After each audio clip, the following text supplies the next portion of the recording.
अमेडिया कंपनीमधील जमीन गैरव्यवहार प्रकरणामध्ये निलंबित सब रजिस्ट्रार रवींद्र तारूला अटक करण्यात आली आहे। बावधन पोलिसांनी बेड्या ठोकल्या।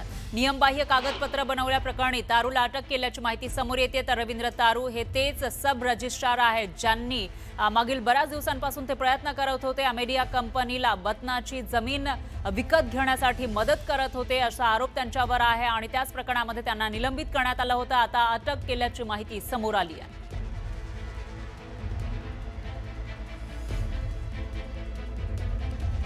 तर या विषयी अधिक माहितीसाठी आपले प्रतिनिधी गोविंद वाकडे हे आपल्या सोबत जोडले गेले आहेत। गोविंद, काय सांगाल, तारूला आता नेमकं कोणत्या प्रकरणामध्ये अटक झाली आहे, पुढे काय चौकशी होतीये?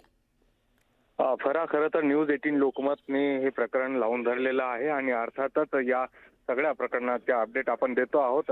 रवींद्र तारू जो सहाय्यक दुय्यम निबंधक होता त्यानेच या सगळ्या व्यवहाराचा दस्त नोंदवला होता। लेटर ऑफ इंटेंट जे महत्वाचं डॉक्युमेंट होतं त्यांनी ते गृहीत का धरलं आणि जेव्हा महार वतन असा शेरा असताना देखील अशा पद्धतीचा दस्त का नोंदवला गेला, त्याचबरोबर त्याच्यावर कुणाचा दबाव होता का, त्यांनी या संदर्भात कुणाकडनं लाच घेतली का, अशा अनेक प्रश्नांची उकल आता होण्याची शक्यता आहे। आणि अर्थातच अमेडिया कंपनी कडनं कोणी त्याच्यावर दबाव टाकला होता का आणि यामध्ये आणखी कोणाचा सहभाग आहे, त्यामुळे जे सगळे आरोपी आहेत त्यांच्या ज्या अडचणी येत आहेत त्याच्या वाढ होताना दिसते। रवींद्र तारू जो मागील 1 महिन्यापासून फरार होता त्याला अखेर बावधन पोलिसांनी आता जेरबंद केलेला आहे, त्याला अटक केलेली आहे। आणि हे जे सगळे प्रश्न आहेत ज्याची उकल होणं गरजेची होतं की ह्या सगळ्या व्यवहारासाठी त्याच्यावर कोणाचा दबाव होता का, त्यांनी अशा पद्धतीची जे दस्त नोंदवत असताना डॉक्युमेंट पाहणं गरजेचं होतं।